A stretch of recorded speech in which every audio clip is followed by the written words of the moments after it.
Welcome to the Virtual Memories Show. I'm your host, Gil Roth, and we're here to preserve and promote culture, one weekly conversation at a time.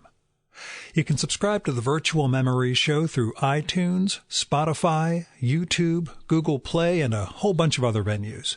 Just visit our sites, chimeraobscura.com/VM or vmspod.com to find more information, along with our RSS feed. And follow the show on Twitter and Instagram at VMSPod. I'm getting this week's episode up early because I've organized and I'm hosting a week-long virtual conference for my trade association, and I really don't want to be frantically trying to get this episode up on Tuesday morning while I'm putting out all the fires that the conference will otherwise ignite. That's the sort of stuff you guys aren't really that interested in hearing about, except, when it makes you kind of shake your head and ask, Gil, what the heck are you doing with your life? Which is a good question. Don't get me wrong. And it's one that I ask myself often. Lucky for me, we have an episode coming up in a couple of weeks where one of my oldest friends is going to be interviewing me. So we may just be coming up with some answers to the what the heck are you doing with your life thing? Or at least, you'll get to hear some good banter and evasion and stuff. This time around, you luck out and don't have to hear all that. Instead, artist, illustrator, and author Nora Krug returns to the show to talk about her work creating the graphic edition of Timothy Snyder's On Tyranny, which came out recently from 10 Speed Press. Nora was on in 2018 to talk about her graphic memoir, Belonging, which went on to win a ton of awards and was on a bazillion bestseller or best of lists that year. Totally warranted. Go read Belonging. But she's on now because she's illustrated and designed and created art. And, she's made the graphic edition of On Tyranny, which is Timothy Snyder's best-selling book of 20 lessons from the 20th century, which came out in 2017 in response to, the early days of the Trump presidency. And while the text itself is important and instructive on its own, the art and design that Nora brings to it really adds new life to the project. She incorporates illustration, cartooning, photography, and other forms into the pages, keeping fidelity to Snyder's words, while using the editorial power of her art to create some amazing resonances and to really show us what's really at stake in America as we face the prospect of tyrannical rule by a populist demagogue. So the visual styles that Nora uses, they're similar to those in Belonging, but to me that's a positive in that it shows the affinity that those books have with aspects of Nora's German family history echoing in present-day America. And the edition of On Tyranny, the new graphic edition, is just gorgeous to behold. Her artwork doesn't distract from the message of the text itself, even while it's setting the reader up for new connections and a call to action. We have some conversation about the 20 lessons that Snyder offers up and how, which ones are nice versus which ones are critical as things have changed since 2017. We also talk a little about how propaganda images can gin up an instinctive response from readers. I mean, that's what propaganda's good at. And how Nora is so careful to avoid cheap shots in her design and illustration for this book, instead using sequences and using art and her handwritten text for it all that deepens Snyder's message. This edition of On Tyranny is really a wonder to behold, and I hope as a new edition, it brings new readers to On Tyranny, but also attracts the people who've read the original text and helps give them new perspective, no matter how familiar they are with Snyder's lessons from the 2017 edition. Also, as we mentioned, things are different now than they were in 2017, and Snyder has updated some of the text to capture a bit of that criticality. Anyway, this edition is fantastic. I hope you give it a read. It is an important book for our time, even though it's an important book for our time. Now here's Nora's bio from On Tyranny. There's a more extensive one at her site. Nora Krug is the author of Belonging, A German Reckons with History and Home, which was the winner of the 2019 National Book Critics Circle Award for Autobiography and named to the Times Critics' Top Books of 2018 by the New York Times. Her work has garnered medals from the Society of Illustrators and the Art Directors Club of New York and was chosen for Houghton Mifflin's Best American Series and the Sundance Film Festival. She received the Fulbright and Guggenheim Fellowships and was named Illustrator of the Year 2019 by the Victoria and Albert Museum. She is an Associate Professor of Illustration at Parsons School of Design in New York City. And now, the 2021 Virtual Memories Conversation with Nora Krug.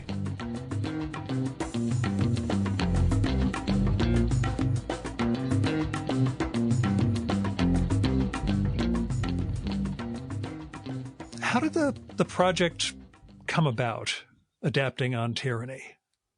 Well, I published my previous book, Belonging, in 2018, and my publisher... And won all sorts of awards, by the way. Congratulations, because we didn't talk since you won everything. Anyway, but back to that. My publisher and I had been looking for appropriate people to write blurbs for the back of the book, which is, customary in the United States. When the book comes out, the first edition comes out. And one of these people was Timothy Snyder, the U.S. historian and Yale professor, because of his insights into, 20th century European politics.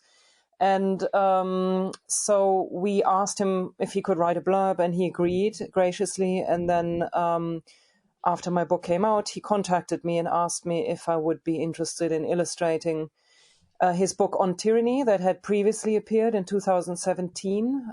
He had written it basically as a response to Donald Trump's presidency. And so that book had been tremendously successful because of the disillusionment that many people felt over the election of Donald Trump and the danger that presidency posed.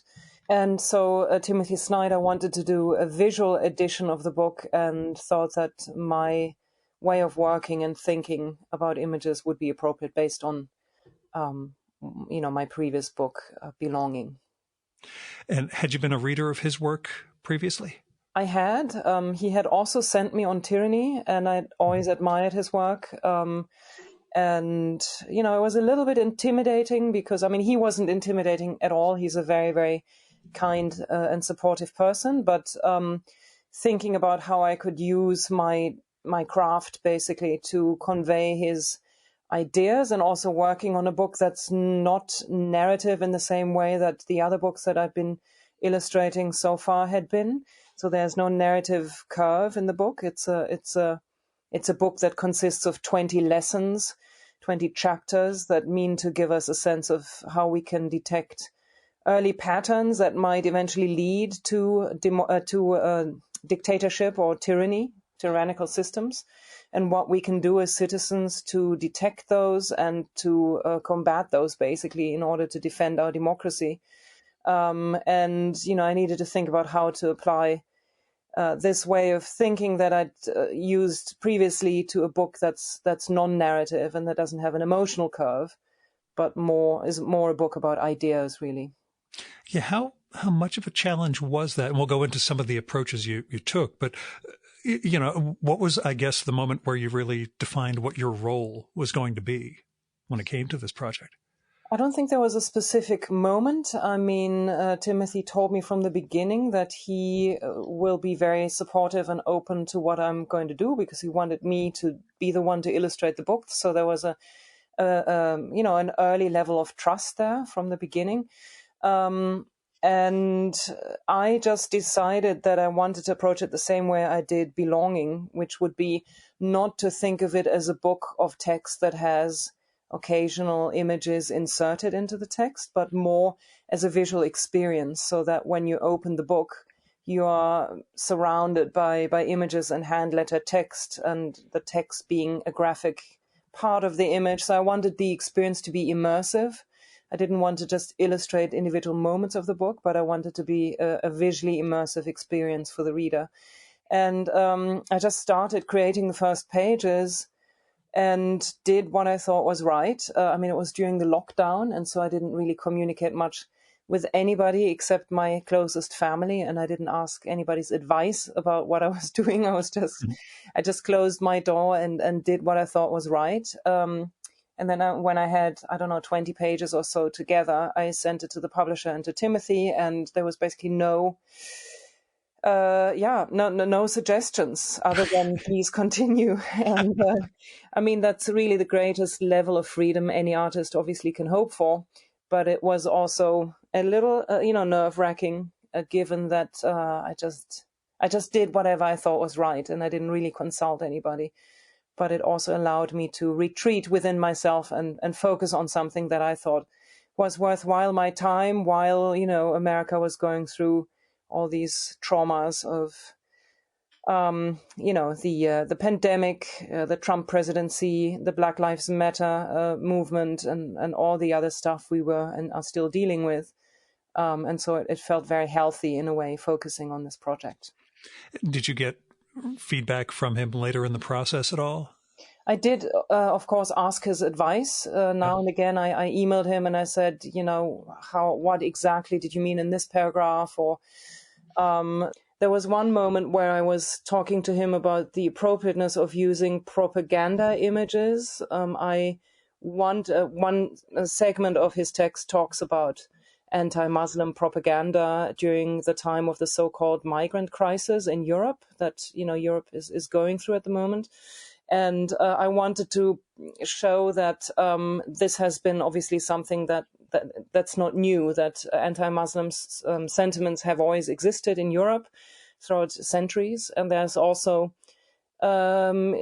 visual illustrated materials available that show us how these negative stereotypes were conveyed. And I thought of integrating one of those old prints into the book to show that propaganda is, timeless, and stereotypical notions about people who we perceive to be different from us are timeless. But it's, of course, very tricky to use visual propaganda and have the reader understand that you're using it in a critical way. So we both decided that it wasn't going to be a good idea to do that. So there were moments throughout the process where I asked his advice. But other than that, he basically just let me do whatever I thought was right. Mm-hmm.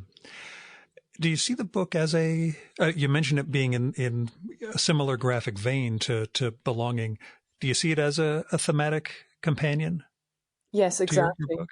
Yes, one of the reasons for why I was so excited to be asked to illustrate this was because it felt, egoistically speaking, as a form of continuation of my own work. Even before Belonging, I have been dealing with the subject of politics and war and history in my work, and I've been using illustration as a form of research for myself, trying to figure out how, what kind of traces war and history leave on us, and how our thinking and feeling is impacted over the course of decades and centuries and generations based on the political experience we have as people and as countries. And how we can learn from it. Essentially, that's the biggest question, obviously. How can we learn from history in order so that we don't make the same mistakes we've made before? And this is what I think Belonging was about. And this is also what Timothy's book on tyranny is about. And so it felt very much to me like a continuation of the work I'd been doing before. In that respect, what did you bring to the project specifically from your upbringing? From your homeland and then from your later American life and seeing America from we'll say a non-native perspective. What really, what's Nora about this book, I suppose? Yeah. It's interesting because during some events that Timothy and I have had, he has mentioned the fact, well, he's really a historian of European history, so not of American history. So he's American, but he's a historian of European history.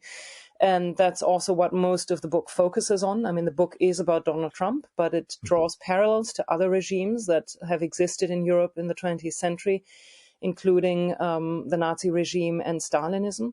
And so So what he said, though, is that my images have made the book more American, even though I'm German. So in some funny way, we're both providing the opposite experience to where we came from. He, as an American, it writes about Europe, and I, as a German, illustrate something about America, which, in his words, has made the book more American. And one example, perhaps, is that I have been trying to bring in on several occasions images and references to slavery, American slavery.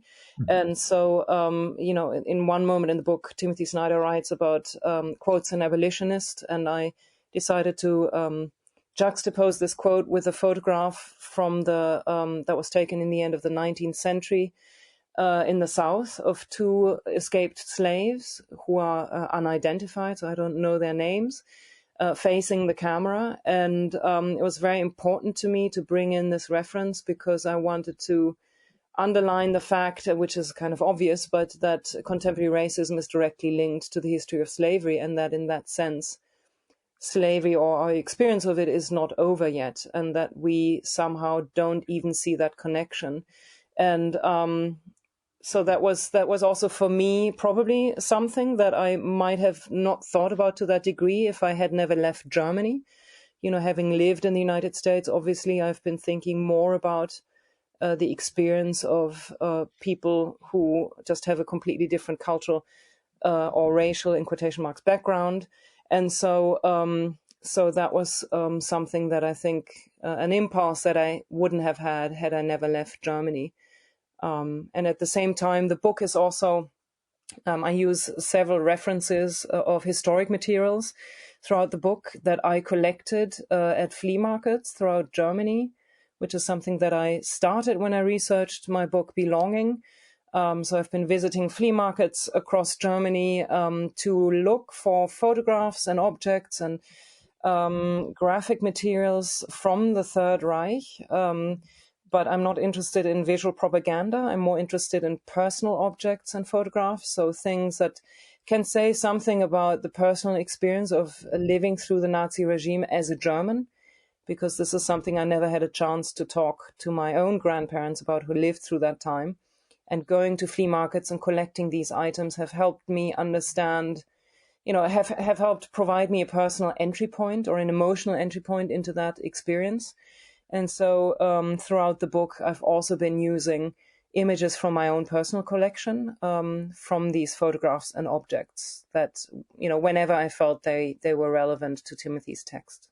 Gotcha. Hey, can you talk a little about that process of selecting and we'll say hand painting some of the reproductions of the photos versus the, fake news vibe or the, Stalin era, wiping people out of photos, and that sense of creating a narrative through your own source notes at the end of the book, sort of detailing where some of these things came from and kind of opening stories that way? Yes. So I think photographs, of course, I'm an illustrator, and I think illustration is a tremendously powerful tool in conveying thoughts about politics and history, and also changing our perspective on these subjects. But I think that photographs and original documents from the time that Timothy Snyder writes about are more powerful sometimes than if I had redrawn those photographs or scenes that he talks about. I think historical photographs can really draw you in immediately and can also give you a sense of how history was perceived in a particular moment. And there are so many things that you can read in between the lines. For instance, on one page, Timothy Snyder writes about the fact that in Vienna, after the Anschluss, so after Hitler, kind of united Germany and Austria under the Nazi regime, Austrians forced their Jewish neighbors to kneel down on the streets and scrub the floors clean. And that event was also photographically documented. And he writes about this in the book. And of course, reading about it alone is terrifying. Just, seeing what people can do to one another, to neighbors, to members of your community, to people who've been living with you and with your families for centuries, and certainly excluding them from your society and your community in this way. But then when you see photographs of that exact event, it makes it even more chilling. And what I found particularly disturbing was to look at not the people scrubbing the streets, but the audience watching them. Because when you look at their faces, you can really see a lot of them are smiling, enjoying this moment of degrading others. And I think that's the kind of detail that you get from photographs that can tell you a lot about how tyrannical systems, how they can transform the way we think or bring out elements in us that are really terrifying. Yeah. I mean, I think as you're describing that, I'm thinking of I think it was the kids being integrated in a Southern school, black children being brought in, and just seeing the vitriol and rage from these white people just, on the edges of the photo screaming at these essentially innocent kids. When you realize the complicitness of mobs and that sort of mentality. And that's also how, it shows how photographs can make us accountable, because I think one of these photographs that you just described actually led to a conversation, a dialogue between some of the people in the photographs, decades on, because they are so famous now because they happen to be walking behind this girl at that moment, and they were photographed in that moment where they were shouting something mean at this girl, and the photograph made them, held them accountable, decades later. And it shows that photographs play a huge, immense role in witnessing history. And I'm also a really strong believer in looking. I think we have a responsibility to look. And yes, and I think it's really important to look, because when we look, we become witnesses. And I often ask myself what our notion of the Holocaust, for example, would be like if we had never seen photographs of it. And that just shows how important images are in informing the way we think and understand things like political conflict or genocide. And that's also, why it's such a big problem that a lot of photographs are censored. I mean, today too, there's just a fraction of photographs that we ever get to see as citizens, in the United States, that show us what engaging in wars in other countries actually looks like. Even photographs from Hiroshima, from the dropping of the bomb, we have still not really seen what effect that has had on humans, in photographs. And when you Google Hiroshima and atomic bomb, you get mostly photographs of destroyed buildings. And I think it's a problem that we don't get to see the actual damage that we've caused. And I remember during, I think it was the Bush years, where they blocked the press from shooting the photos of the bodies of troops return, the flag draped coffins coming off the plane. That was no longer allowed. Yeah. But to that end, what assumptions, as you were adapting the book, what assumptions did you have to make about visual literacy? That's a very good question. It's a very difficult decision-making process, I think, for any illustrator, because to me, the goal is always to portray something as honestly as you can, but to try to do it in a poetic way. In other words, not to spell out what you're thinking, but also not to be so vague that nobody's getting your point.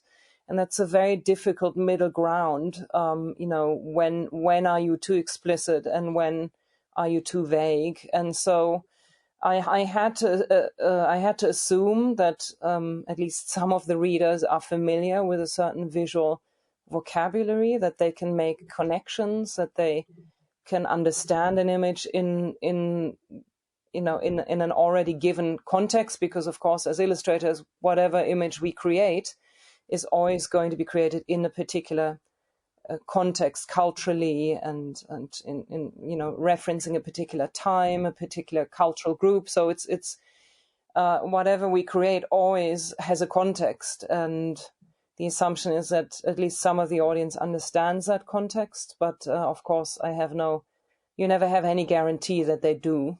And I know a lot of my work is also very strongly influenced by European visual literacy, I think. So in the chapter page illustrations, for instance, I reference old, Victorian books and educational illustrations from the 19th century and sometimes older. And I chose that particular style because I felt that the chapter titles, which also have the lessons, the 20 lessons written on them, should be memorable. They should be understood as educational. They should be easy to maintain, to retain.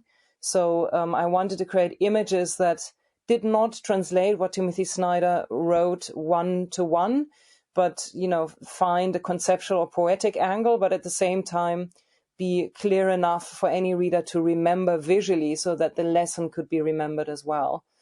But I was aware that some of that visually referenced a cultural context that might not be familiar to every reader who's going to read this book. And was this the first significant, or at least long-form adaptation you've worked on? The first time you've had someone else's words completely to work with?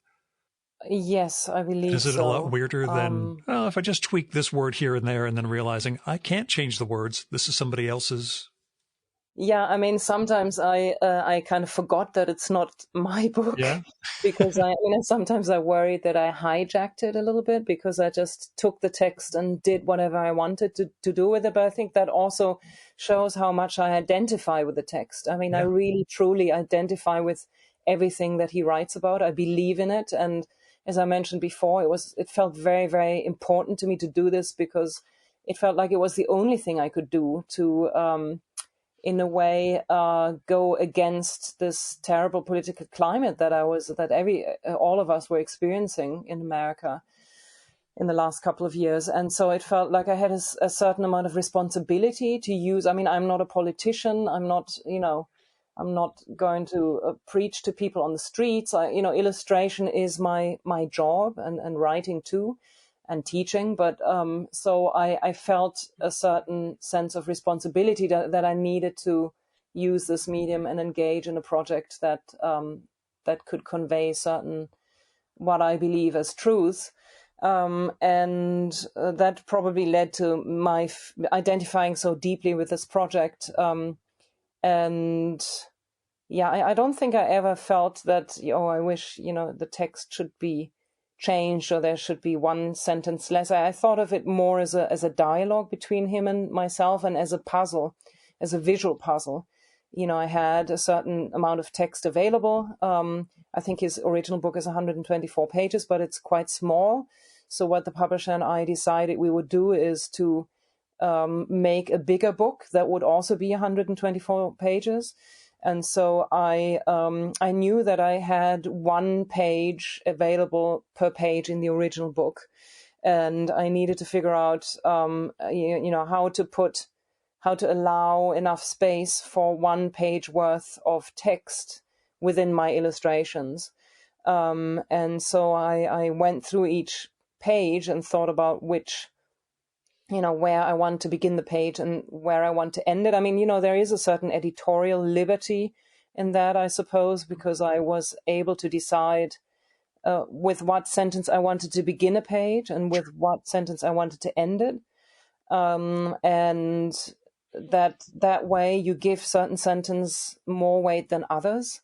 And the same is true for illustrations. I mean, every illustrator knows that when you illustrate an article or somebody else's text, you decide in a way what the main message is or what the most important message is or sentiment or moment is. And then you highlight that by illustrating that particular moment. And by doing that, of course, the text changes too in a way because you decide which moment should be paid particular attention to.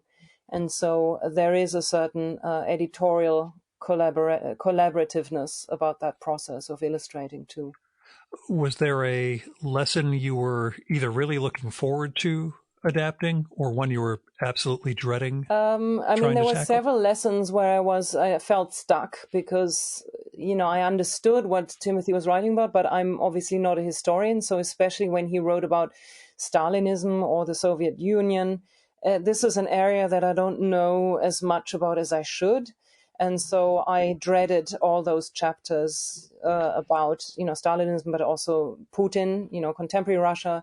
But then I found, as I became more and more familiar with the text, I found ways around that. And I think that's always probably the best thing you can do as an illustrator, is to think about not what you should do, but what your individual best approaches to something. How do you relate to this as a human being, as an artist?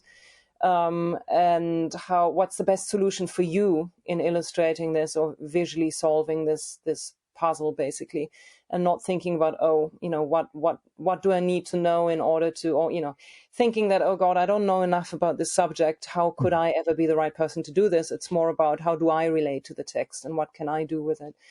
I really loved illustrating the chapters where he talks about alternative truths and conspiracy theories, because some of these things are so far-fetched that I was able to really visually exaggerate and bring in some,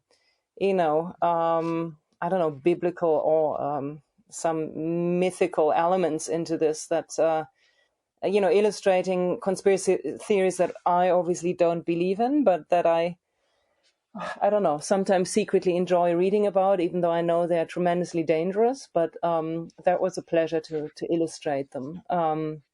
Yeah. Yeah, was there a moment, you mentioned working on those first 20 pages and then sending it to your editor and Mr. Snyder, but was there a moment where you felt you'd cracked it, basically? Or was it that working through chapter by chapter for a bit before things, made sense in terms of what your approach was going to be? Or did the approach, again, have to change from chapter to chapter in a way that you were fighting each battle as they came up? Well, I like that you're using the word fighting, because that's what I always feel when I work. I'm not. Yeah, you had this whole solving a puzzle thing, but I know what it's really like now. Yeah, I often struggle when I work. So it does. I often thought of myself as a dog that's digging its teeth into something that it's trying to loosen in some way. And I tend to illustrate my books, or not, or books in general, always from the beginning to the end. So I don't work that much with sketches, because it's not the most natural process for me. I don't even have a sketchbook. I probably shouldn't say that, because, I always urge my students to have one. But for me, I can only really draw when I have a project in front of me. And again, when it feels like there's a problem that I need to solve, some subject that is challenging to me, interesting to me, that really enrages me. Those are, to me, the moments where I feel most inspired, is when I'm trying to understand something or trying to shed light on something, even for myself. I'm not even talking about the audience, but using illustration as a tool to understand the world better. And so I made my way through the book from the first page to the last. I mean, I literally started with with the end papers, and made my way through, the title page and the table of contents, and approach it bit by bit. And I also do that because I want to know what it's like for the reader to experience the book from the beginning to the end. I mean, as you know, I work with a variety of different visual forms of expression. So, drawings, comic style pages, photographs, historic materials, graphic materials, found objects. And so I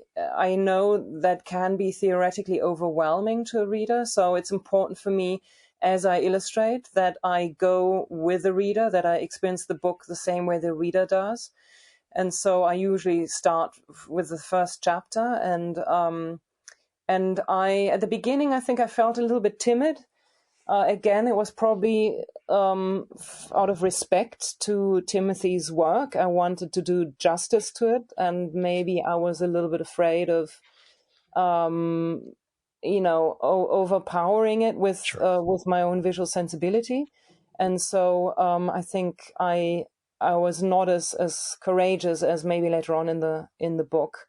I mean, I don't know if that's perceivable by anybody but me, but I can see a trajectory towards a more free and experimental way of working. It's interesting. I just read an article in a German newspaper about this edition, and the journalist wrote, Timothy Snyder's book is about liberty, and Nora Krug took the liberty to illustrate it any way she wanted.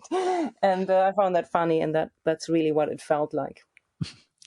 Now, as far as the content itself goes, given that it originated in 2017, its starting point is the beginning of the Trump administration. Do you think January 6th, the election, and then, January 6th changed the equation from what's, and I know he updated some of the text, or at least I've read that some of it is updated for this edition, but, how much do you think things accelerated, I suppose, after the election in 2020, based on how we're supposed to resist tyranny from some of the lessons that are there?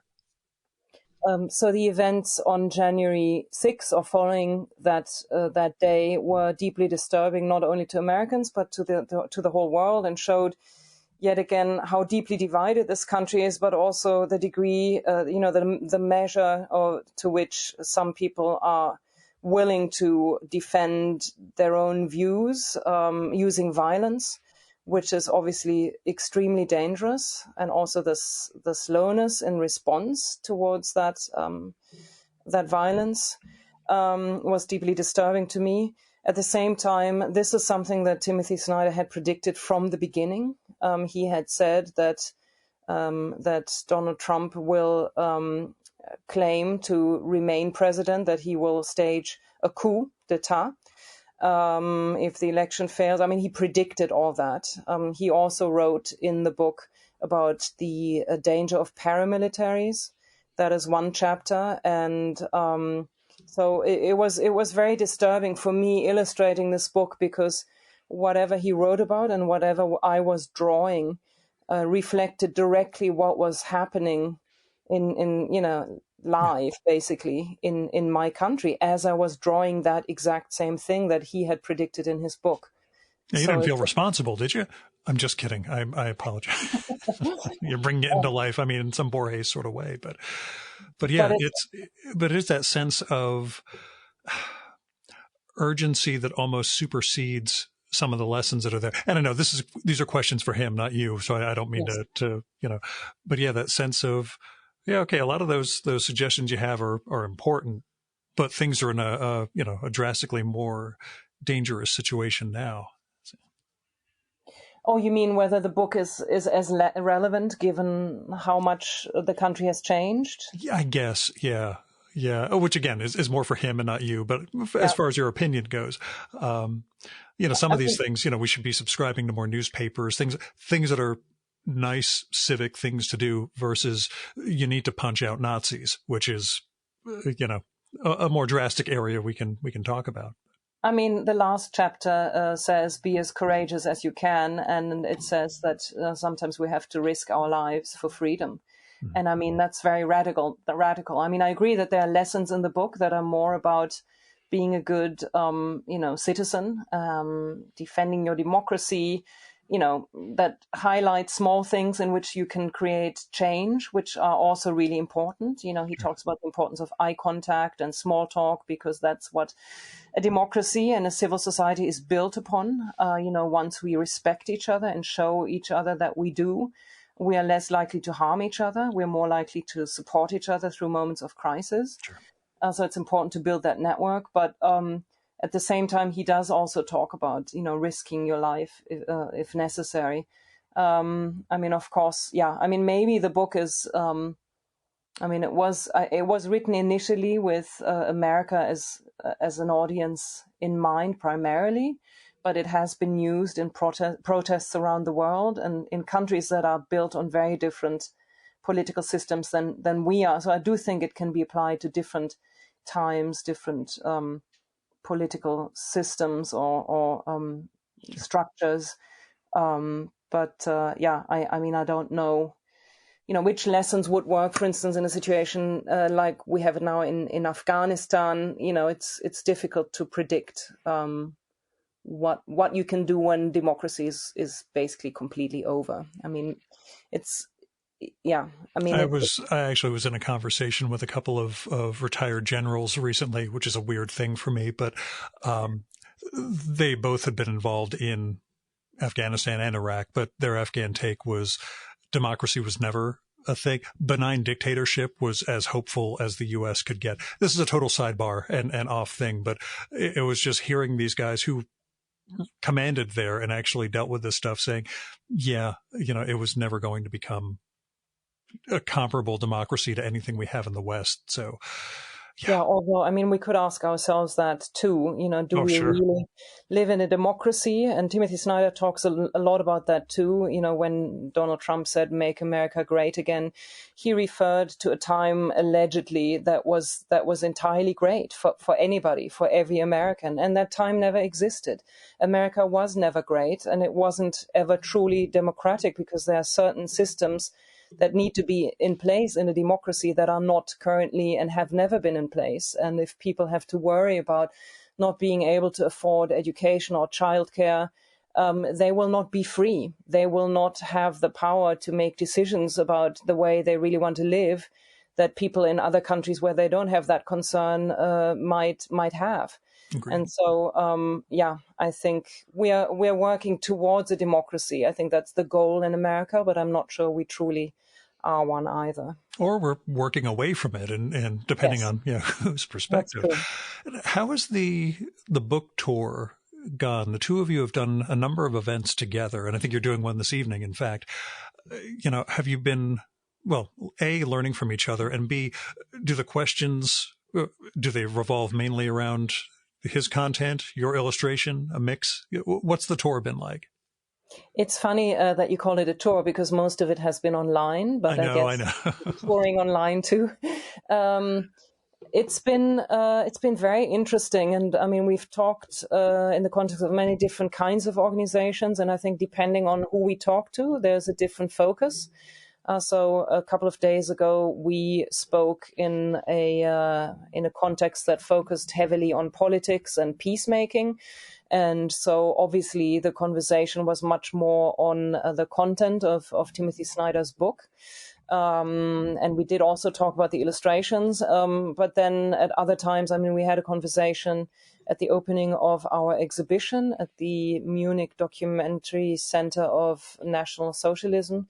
That opened, I believe, in September or October, and that shows the work that I created for the book. And we did an event there, and obviously the focus there was much more on the visual because it was the opening of the exhibition. So it's been a very interesting mix of experiences, and I've learned a tremendous amount from him each time. I mean, it's a pleasure to listen to him each time, and I also have to emphasize that he's been very, very gracious towards me, always making sure we get the same amount of questions, especially for those events where where the focus is more on the political. And so it's been a wonderful collaboration. Great. I shudder to ask because it's been a while since we've caught up, but beyond, getting to work on the book that focusedly, how has your pandemic been? It's been complicated, but obviously, like many people, I've been feeling much more privileged than others since a lot of the work I do could be done from home. Including teaching, and so I've been lucky to be in a more protected space than many other people have.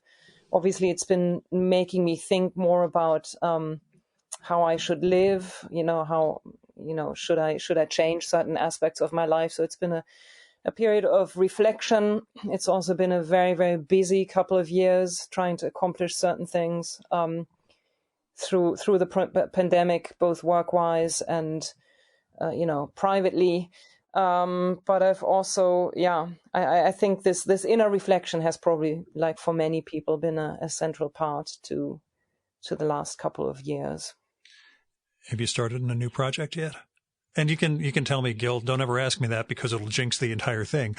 But maybe I shouldn't talk about it in detail because there isn't really any detail yet. But so I don't want to make it sound more exciting than it is. I'm at the beginning of research for a new subject, at least. I mean, I'm hoping to do a new book on that subject. I don't know a tremendous amount about it yet.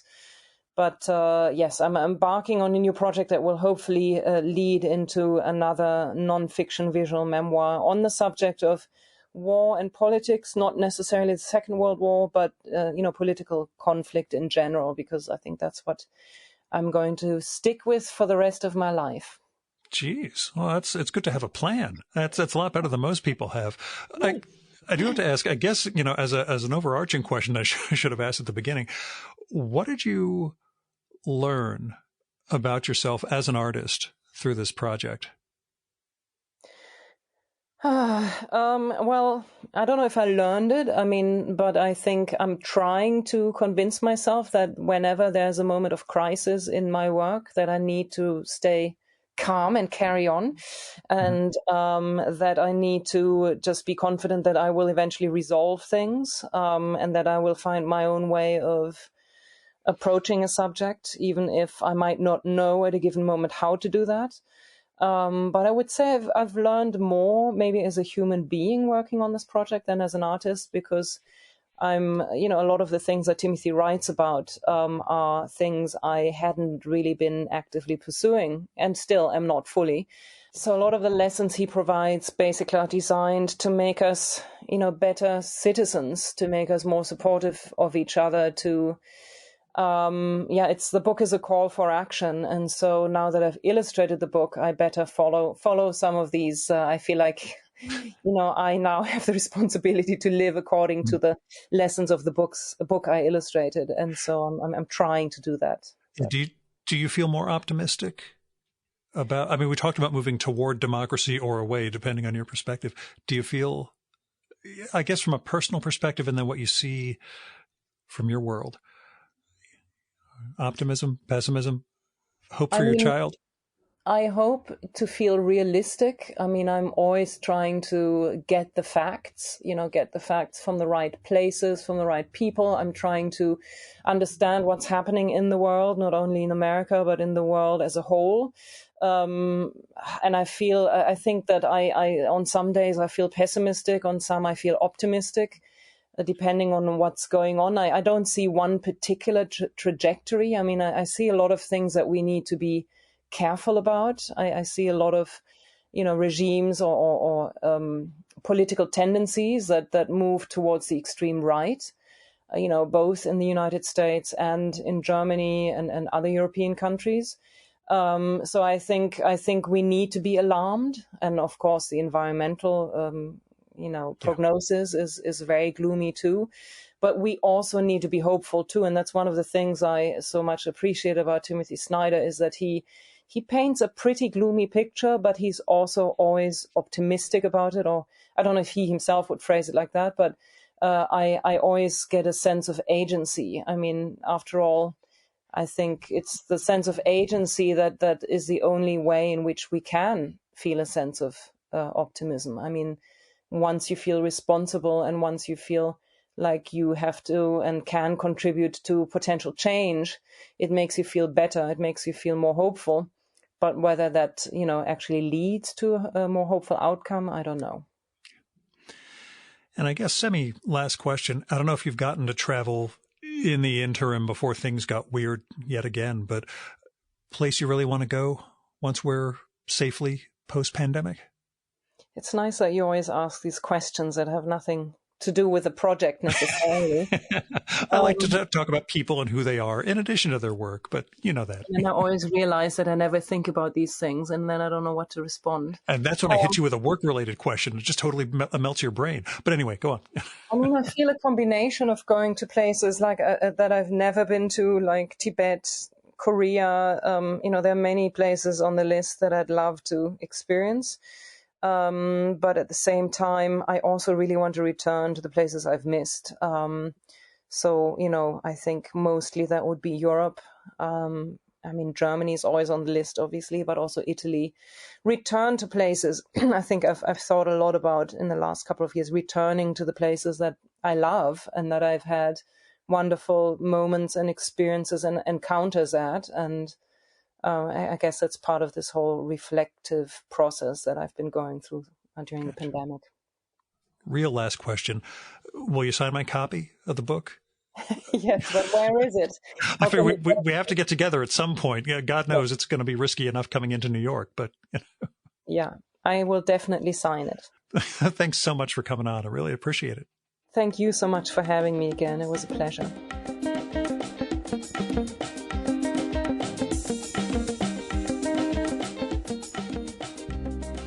And that was Nora Krug. Her new book is the graphic edition of Timothy Snyder's On Tyranny, 20 Lessons from the 20th Century by 10 Speed Press. It's out now. You can find it at your favorite bookstore. Whether or not you've read the prose version, this edition is an important document. So get it, read it, take in both the text and what Nora adds to it. And if you haven't read her autobiography/memoir, Belonging, you really need to rectify that. It is a remarkable book and one of the best, I would say one of the best comics I've read, one of the better books I've read in the last bunch of years. Now, you can check out more of Nora's work at her site, norakrug.com, which is NORA-KRUG.com. She's also on Twitter and Instagram as Nora Krug, all one word with no dash. Now, you can support the Virtual Memories show by telling other people about it. Just let them know what's out here, that there is a guy putting out these conversations every week with great writers, artists, cartoonists, musicians, translators, publishers, etc. Just creative and interesting people talking about their lives and their work. So beyond that, you can tell me what you like and don't like about the show, who you'd like to hear me record with, what movie, TV show, book, music, comic, piece of theater, whatever you think I should turn listeners on to. And you can do that by sending me email, postcards, letters. You can figure out my mailing address with just a little bit of work. Or by leaving a message on my Google Voice number, which is 973-869-9659. That goes directly to voicemail, so you don't have to worry about me picking up and getting stuck in an awkward conversation. Messages can only be 3 minutes long, so if you have an awful lot to say, keep that limit in mind and call back and leave a second message, and let me know if it's okay to include your message in an upcoming episode. I promise not to use one without the speaker's approval. Now, if you have money to spare, don't give it to me. I'm doing fine with my day job. The podcast really doesn't have a lot of expenses anymore since I don't do as much travel for it. What I'd really like is for you to help other people. You can do individual or help individuals, help institutions. You can find people through GoFundMe, Patreon, Kickstarter, Indiegogo, and other crowdfunding sources like that. If you're looking for institutions or foundations, you can go in a lot of different directions. Your local food bank, the Poor People's Campaign, Freedom Funds, well, whatever your area of choice is. There are a lot of things you can do to try to help build a better world. So I hope you will. Our music for this episode is Fella by Hal Mayforth, used with permission from the artist. You should visit my archives to check out my episode with Hal from the summer of 2018 and learn more about his art and painting. And you can listen to his music at soundcloud.com/Mayforth. And that's MAY4TH. And that's it for this week's episode of the Virtual Memories Show. Thanks so much for listening. We'll be back next week with another great conversation. You can subscribe to the Virtual Memories Show and download past episodes at the iTunes Store. You can also find all our episodes and get on our email list at either of our websites, vmspod.com or chimeraobscura.com/VM.